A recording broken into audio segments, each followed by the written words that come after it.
For over 100 days, the entire country has been asking the same question. Who took Nancy Guthrie? A masked man, a backpack, a flashlight gripped in his teeth. We have studied that porch footage frame by frame. We debate his height, build, eyes, and shoes, trying to name the person who approached that door in the dark. And maybe, just maybe, that was the wrong question all along, because there is a growing belief, backed by the country's most respected forensic minds, that the masked man on the porch was never the real focus.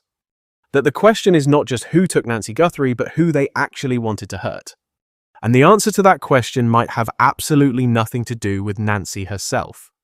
Dr. Ann Burgess, the forensic profiler who helped build the FBI Behavioral Science Unit, the real woman behind Mindhunter, said it outright.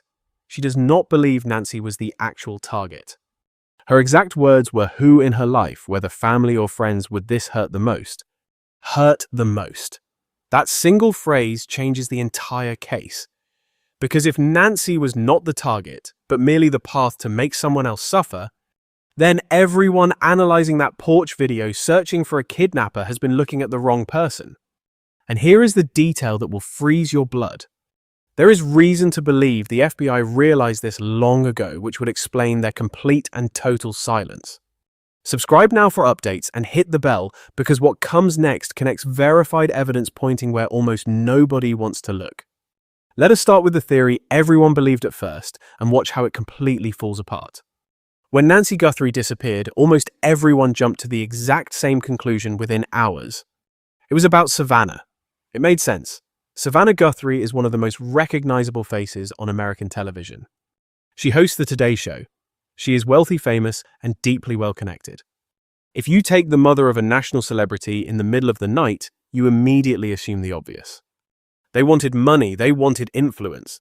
Someone sought to hurt a famous woman by targeting the person she loved most. The media ran with it, the public believed it, and even seasoned analysts supported the idea. The high-profile target theory became the lens through which everyone viewed this entire case. But as evidence arrived, that theory cracked. If this was a kidnapping for ransom targeting a wealthy, famous family, the subsequent behavior makes absolutely no sense. There was never a real ransom negotiation. The FBI ultimately flagged the messages sent to the media outlets as highly doubtful. There was no consistent communication, no sophisticated extortion, no proof of life, not once in over 100 days. The Guthrie family openly offered to pay. Savannah stated publicly that they received messages pleading for her mother's return and promising to pay anything. Yet the captors stayed silent. Think about it. A family capable of paying a 7-figure ransom said outright, "We will pay." Yet those who supposedly took Nancy for money never replied. The $1 million reward has sat untouched for months. No one came to collect. Retired Officer Charles Brewer laid out this contradiction with absolute clarity. If you kidnap someone for money, getting paid is the only priority. Here the behavior was chaotic, disjointed, and deeply emotional, the opposite of a professional financial crime. That is the first crack. A kidnapping for cash where no one demands a ransom is not a real kidnapping. So if it was not about money, what was it? This is a verified fact that almost no one has connected to the bigger picture, and it is one of the most chilling details of the case. Before Nancy Guthrie vanished, someone was searching for her online, and not just casually. Specifically, according to reports from Fox News, a user searched for Nancy's home address and her daughter Savannah's salary before she vanished. Listen closely, someone wanted to know exactly where Nancy lived.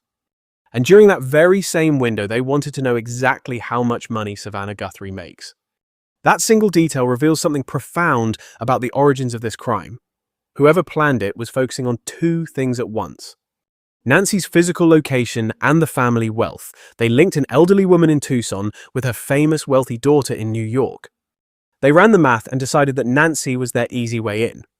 That is precisely the scenario veteran forensic investigator Barbara Butcher described at CrimeCon on June 1st. She worked as a death investigator for decades. Her theory, shared with Fox News Digital, is as specific as it is chilling. She believes Nancy was likely targeted by a local contractor, a repairman, or a service worker.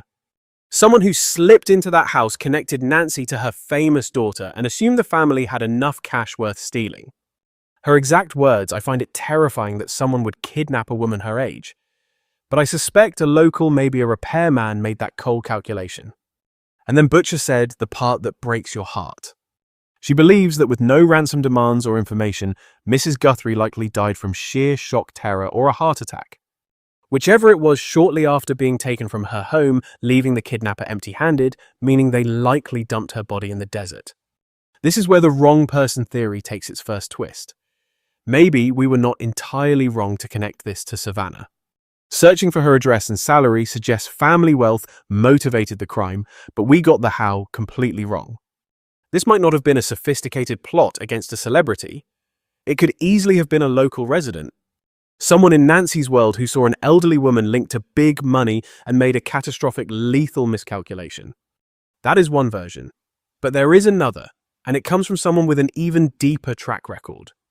Before we turn to the profiler, I want to analyze Barbara Butcher's theory for a moment, because it deserves a closer look. This is the version of the case that might be the most tragic of all. Butcher spent decades examining bodies, reconstructing exactly how they died. She has seen more death scenes than almost anyone alive. And analyzing this case, she did not see a brilliant criminal mastermind. She saw a miscalculation that ended up being fatal. Here is how that version of events unfolds. Someone, an employee, a repairman, or a delivery driver, someone with a legitimate reason to be near or inside Nancy's house, made a connection. They knew or discovered that this elderly Tucson woman was the mother of a famous, wealthy television host. They did the math just like the internet searcher did, tracking down the address and salary. They convinced themselves that an elderly woman linked to such fortune was a perfect target. But they got almost everything wrong. They assumed the ransom would be simple. They believed an 84-year-old woman could survive an abduction. They thought they would be in control, but Butcher believes everything fell apart immediately. Nancy, frail with a pacemaker and daily meds, terrified in the dark, could have died of shock or cardiac arrest almost instantly. Her exact words were that Mrs. Guthrie likely died of shock, panic, or heart failure, whichever it was, very shortly after being taken from her home. And in that single instant, the entire plan collapsed. There was no living victim to collect on, no proof of life to offer, and nothing to negotiate. The kidnappers suddenly found themselves with an elderly woman's body and a capital crime on their hands. So they did what Butcher suspects. They panicked, they forgot about the money, and focused entirely on covering up what they had done. According to her analysis, the abductor was left empty-handed and sadly dumped the body in the desert to bury it. If Butcher is correct, this explains the silence much better than any other hypothesis. A real ransom was never demanded because there was no longer anyone left to rescue. The messages received were desperate attempts by someone spiraling out of control or simple opportunists taking advantage of the tragedy. No one claimed the reward because the kidnapper never wanted the cash enough to risk stepping out of the shadows. They just wanted to vanish. In this version, Nancy was not targeted for personal revenge, but was the victim of a stranger's greed and stupidity. She was targeted by someone in her orbit, not over a conflict, but out of sheer proximity. An employee, a familiar face. Someone who was in her life just enough to see an opportunity that did not actually exist. Two theories, two very different motives. A personal grudge aimed at the family, or a local opportunist who assumed there was wealth and made a fatal mistake. Both come from respected experts. Both fit the evidence and point to the same uncomfortable place, Nancy's own circle among the workers and acquaintances in her life. Which do you believe, a cold act of revenge or a robbery that went terribly wrong? Tell me below, because the answer completely changes who the investigators are looking for. Dr. Ann Burgess does not believe this was about money. Once you understand who Burgess is, it is clear why her opinion carries more weight than anyone else's in this case. She helped pioneer the entire field of criminal profiling. She worked side by side with FBI agents who first interviewed serial killers to map out their minds. She is the reason the behavioral science unit exists in the form it does today. When Hollywood filmed Mindhunter, they based a character on her, and looking at this case, Burgess repeatedly used one word: personal. On the Surviving the Survivor podcast, the host asked her directly if the suspect could be an obsessed stalker targeting Savannah Guthrie. Burgess shut down that theory immediately, pointing to something much more intimate. She said the crime felt deeply personal. On Brian Entin's show, she went even further, describing the entire act as cruel, filled with rage, and horrific. Those aren't words you use for a financial crime. You don't call a robbery cruel, you call it greedy. Cruel is the word you choose when someone wanted to cause pain when suffering was the only real objective. And that was when Burgess raised the chilling possibility that has haunted this case ever since. That maybe Nooney wasn't the target, that she was taken to hurt someone close. Her exact words: who in her orbit, family or friends, would this destroy the most? She listed the potential motives out loud. Is this retaliation? Is it some sort of revenge? Some way to get even? She was careful making it clear she wasn't claiming this was definitely the case. She was just laying out what a profiler analyzes, but the options were on the table. Retaliation, revenge, getting even. Personal motives. These are the motives of someone nursing a grudge. Someone who wanted to punish a specific person by stealing the one thing they could never replace. If Burgess is right, the masked man on the porch is almost the least of their worries. He could have been hired. He could have been taking orders, just the hands executing exactly what someone else wanted done. The real question isn't who he is. The real question is who wanted this done and who did they want to hurt? And that question points directly at Nancy's inner circle toward the people closest to her. Let me be absolutely clear about what the evidence shows and what it doesn't, because this is where responsible analysis matters most. The Guthrie family has been officially cleared by the Pima County Sheriff's Department. Every sibling, every spouse. I said it at the start of this video, and I'll say it again, they are not suspects. There's zero public evidence that any family member was involved in Nancy's abduction. None. But Burgess's theory isn't about who actually pulled off the crime. It's about who the crime was meant to destroy, and those can be two very different people. Think about how revenge works. Someone gets angry at someone else, maybe a business partner, an ex-partner, or someone who feels betrayed, humiliated, cheated, or conned. And instead of going after that person directly, they strike at what that person loves most. They steal a mother or grandmother. They leave a gaping wound that can never truly heal. In that scenario, the family isn't the perpetrator, they're the actual victims. All of that pain was directed right at them. Nancy was simply the weapon used to inflict that pain. So, when you look at those closest to Nancy and ask, as Burgess did, who this would hurt most, you're not searching for the killer. You're asking who someone out there wanted to destroy.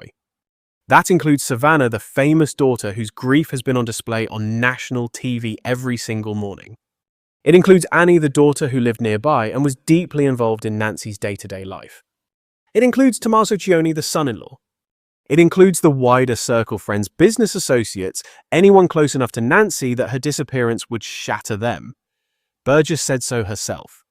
Something might have surfaced there that we know nothing about, and it's up to those in her circle to figure it out. People in her orbit. The profiler who helped the FBI decode why these horrific crimes happen is telling the public and the family that the answer isn't in the desert, nor is it in the DNA, but rather in the relationship surrounding Nancy Guthrie, in a grudge, a conflict, or something deeply personal that has yet to surface in the public eye. Here's a question I want you to consider, and please let me know your thoughts down in the comments. If someone wanted to inflict maximum pain on a member of this family who had the most to lose, and who could they have angered enough to trigger this level of cruelty? Because someone somewhere might already hold the key to the answer. Let me break down the kind of grudges that actually spark a crime like this, because understanding the motive helps narrow down the suspect. A vendetta of this scale doesn't just grow out of a minor disagreement. Nobody drags an 84-year-old woman out of her bed over a neighborhood dispute or some rude comment. The rage required to execute something so cold, calculated, and cruel stems from a specific kind of wound. Money is one of them. Not a traditional ransom demand, but a debt or a bad business deal. Someone who believes this family owes them and never paid up. Someone who felt swindled out of something they believed was theirs.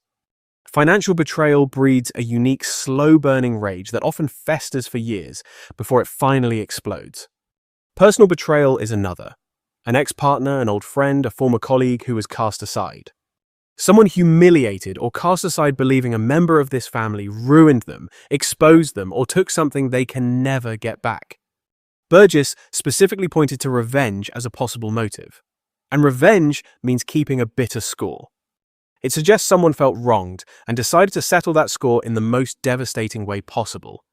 And then there is a third category, the one that fits a famous family best: pure resentment towards someone else's success. Some people in this world simply cannot stand to see others succeed. They look at a rich, successful, adored family and feel something rotting deep inside themselves. So they decide that if they cannot have what that family has, they will steal something irreplaceable. This all points to someone who knew the family, a shared past close enough at one point to feed a grudge deep enough to drive them to action. That is the highly uncomfortable truth behind the mistaken victim theory. Strangers do not hold grudges against people they do not know. An act this personal, cruel, and furious as Dr. Burgess describes demands a history, a connection that rotted until it turned lethal. And that connection exists somewhere in the family history. Hidden among the years of business friendships and connections any influential family builds up. Maybe someone decided targeting Nancy Guthrie was the best way to make someone else pay. Who was it? Let me know your thoughts in the comments. A former business partner, a resentful associate, someone who felt betrayed years ago and simply waited. People who study these cases often uncover details police quietly investigate. Let's talk about Savannah for a moment. If the real target was a person rather than money, she stands right at the center of this, like it or not. Savannah Guthrie is by a massive margin the most visible face of this family. She is on national television every single weekday morning. Her face is recognized in millions of American homes. Her salary, which someone searched for before Nancy vanished, is a figure that attracts those who measure human worth strictly in dollars. If someone wanted to hurt Savannah Guthrie, specifically to punish and torment her in a way she could never escape taking, her mother would do exactly that. And it would do so in a brutal way, forcing Savannah to process that immense grief publicly on camera before the entire nation every single morning. On Brian Entin's show, they asked Dr. Burgess if retaliation against Savannah was the motive. Her response was highly revealing. She said she was certain police had already discussed that with Savannah. Then she raised her own question. Had Savannah received strange letters over the years, not just recently, something along those lines? Because as Burgess pointed out, many high-profile public figures received them. That is a profiler hinting at where investigators might have looked in Savannah's past, those strange messages and threats that come with fame. On the chance that someone obsessed with her or harboring deep hatred decided to strike at the person she loved most. But this is where that simple theory gets complicated. The crime does not look like the work of an obsessed celebrity stalker. When asked about a stalker, Burgess herself moved away from that idea, preferring the word personal. A stalker watches from a distance. This crime suggests proximity, knowing Nancy's house, her daily routine, and her vulnerability. So, if Savannah was indeed the target, the culprit might not be some distant stalker. It could be someone much closer. Someone who knew about Savannah's fame and also understood Nancy's life. Someone with access to both worlds, tightening the circle even further. Tell me, do you believe this targeted Savannah or another family member whose private conflicts have never been aired in public like hers? Leave your theory below. Questions like these often trigger people to recall details they overlooked. Now let me show you why I think the FBI solved this long before the public. Look closely at how this investigation has actually been handled. Not what they say, but what they do. They have been highly tight-lipped. In most high-profile cases involving vulnerable victims, we see incredibly aggressive public campaigns, frequent press conferences, and constant pleas for help. A flood of information to maintain social pressure and drum up leads. But this investigation has been the exact opposite. The 911 call has been sealed for over 100 days, and the timeline of events remains locked away. Enhanced images of the suspect, which the FBI surely possesses after sending the video to Quantico, have never been released. Almost no information about the case has leaked. Why would investigators behave this way? One explanation is that they know something about this case that the general public doesn't. If it is a personal crime born from a specific grudge, the people involved are not complete strangers. They are connected. Maybe they watch the news or read every public statement to see how close investigators are getting. In a situation like that, silence isn't failure, it's strategy. You do not reveal what you know when the suspects you are watching are hanging on your every word. There is another clue pointing in that direction, according to Michael Ruiz, a Fox digital reporter with inside sources. Pima County detectives have been closely analyzing security footage from both the inside and outside of Nancy's home. They are still doing it months later, studying the interior of the house, not just the porch camera, but deep inside. Why spend months reviewing indoor footage if you believe a random stranger broke in, snatched an elderly woman and fled? You study indoor footage for months. You do that to study relationships, movements, who was where and who knew what, not just to reconstruct a crime. But to map the victim's environment, Dr. Burgess pointed to the blood evidence as proof of something horrific inside, in her words. Something went terribly wrong inside, and looking at the blood, she might not have even been alive when it happened. She asked the very questions investigators are asking themselves. Why does the blood trail stop? Where does it go? Does it lead to a vehicle? These are not the questions that come up in a random kidnapping. You ask these when trying to understand a personal targeted attack that spiraled into something the killers never actually planned. The FBI's complete silence, the months analyzing interior video, and their outright refusal to release enhanced security footage all point to one clear conclusion. They aren't hunting for some random stranger in the dark. They are building a case around something far more specific. Something deeply personal involving Nancy Guthrie's inner circle. They are being extremely cautious, because one wrong word could ruin the entire case. I want to break down the confirmed circumstantial details that investigators have never fully explained to the public. I will give you the facts. You can draw your own conclusions.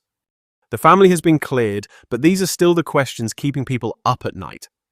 The last person to see Nancy alive was her son-in-law Tommaso Cioni, who drove her home after dinner. He says he walked her up and saw her walk inside. Her garage door shut at 9:50 p.m. That timeline of her final moments comes entirely from the family. Nobody realized Nancy was missing until around noon the very next day. That is a 14-hour gap before anyone checked on an 84-year-old woman with a pacemaker who needed daily medication. Early on, investigators brought specialized forensic extraction equipment to the home of Annie and Tommaso. Forensic expert Coffindaffer identified it as a device used to instantly rip data from phones and computers. She explained that this is standard procedure for those closest to a victim like caregivers or the last person to see them. Standard, sure, but it happened. They seized their car and kept it for over 5 weeks. Journalist Brian Entin reported the delay was due to a complex vehicle data extraction that required taking the car to a dealership. The 911 call remains sealed. A retired detective noted that such audio is typically kept hidden to prepare for trial. Even stranger online searches for Nancy's address and Savannah's salary were made before she even went missing. Someone was studying this family's location and finances well ahead of time. I am not saying this proves guilt. Again, the family has been cleared. But these are confirmed details with zero official explanation. When you pair them with Dr. Burgess's theory that the real target was someone close to Nancy, the public has a right to ask questions. And this is exactly where this case gets uncomfortable. If the true target was someone close to Nancy, then someone had a motive dark enough to kidnap an elderly woman in the middle of the night. That motive, that grudge, that debt, or that betrayal, it exists. It is real. It happened. And it might be the foundation the FBI is quietly building their entire case on. What was it? Who held that grudge? And what did this family know or ignore about the dangerous person lurking in the shadows? Tell me your theories in the comments, because those of you following this case closely have been right before. Robbie Mayer, the retired detective who finally caught the infamous Tucson rapist, believes the suspect's name is buried somewhere in the 50,000 tips already received. Someone already pointed him out. Someone already noticed. Maybe it was you. Let me speak directly to the man in the mask, because this mistaken identity theory changes absolutely everything. For months, everyone has viewed that guy on the porch as the ultimate enigma. Identify him and you solve the case. But experts insist he might actually be the least important link. Coffindaffer even called him an amateur. Someone unsophisticated. She pointed out how he struggled with the camera, held a flashlight in his teeth, and put leaves over the lens instead of disabling it cleanly. Retired FBI profiler Jim Clementi called him clumsy, asserting that the mistakes he made will lead directly to his capture. A clumsy, unsophisticated guy does not usually plan a personal vendetta involving advanced web tracking, artificial intelligence, ransom notes, and counter-surveillance. Those two profiles just do not fit, suggesting something massive. The man on the porch might have been the muscle, not the mastermind. He could have been hired, coached, or guided to that house by someone who knew exactly what they were doing. Someone with a personal motive close to Nancy's inner circle who needed a physical accomplice to carry out their scheme. Dr. Burgess believes there was more than one person involved, and that makes perfect sense. One to plan, another to execute. The strategist holding the motive, the pawn carrying the backpack. And if that is true, catching the guy on the porch will not close this case. It will only be the start of the most crucial phase, because once police identify the porch suspect, they will ask the only question that matters: who sent you? That answer, not the mask, nor his shoe size, nor his eye color, is where this entire investigation is really heading. And it might lead us to a place that absolutely no one watching that porch video would ever expect. It could guide us right back to Nancy's world, to a toxic relationship, an old grudge, the very circle Dr. Burgess keeps pointing to. That is why the FBI is keeping quiet. You do not tip off the mastermind while still investigating the foot soldier. You hold your cards close. You work in silence. You only strike when you can prove not just who dragged Nancy from her home, but who wanted her gone and why. That is the reality, and let us be honest here. We spent 100 days staring at a masked man on a porch, believing he held all the answers. Now experts tell us he might have been just a tool, not the true mastermind behind it all. We spent 100 days assuming the motive was Savannah's fame and a quick ransom demand. But with no real negotiation, no proof of life, and an untouched reward, the evidence suggests it was never about money after all. Dr. Ann Burgess, who helps the FBI decode these exact crimes, believes this was personal, fueled by rage, and that Nancy might not have even been the primary target. The entire plot was designed to inflict maximum pain on someone in her orbit. Barbara Butcher suspects a local employee might have linked Nancy to rumored family wealth, making a fatal miscalculation. A confirmed search of Nancy's address and Savannah's salary done before the abduction proves someone mapped out their location and income well in advance. When you connect the dots, the picture reveals this was not some random crime by a stranger. It is a targeted, deeply personal attack linked in some way to the inner circle of Nancy Guthrie. The family was cleared, yet the question from Burgess still remains unanswered. Who in Nancy's circle did they want to hurt so badly? And what grudge, conflict, or toxic relationship has not yet come to light? Maybe the FBI already knows. Their secrecy, the slow-paced months spent studying internal footage, and their refusal to release enhanced video suggest investigators know exactly how sensitive and personal this case really is. They are not lost. They are being extremely cautious, and there is a massive difference. Nancy Guthrie is an 84-year-old mother and grandmother who deserves to be found. Her family deserves to know the truth, no matter what it is or where it leads.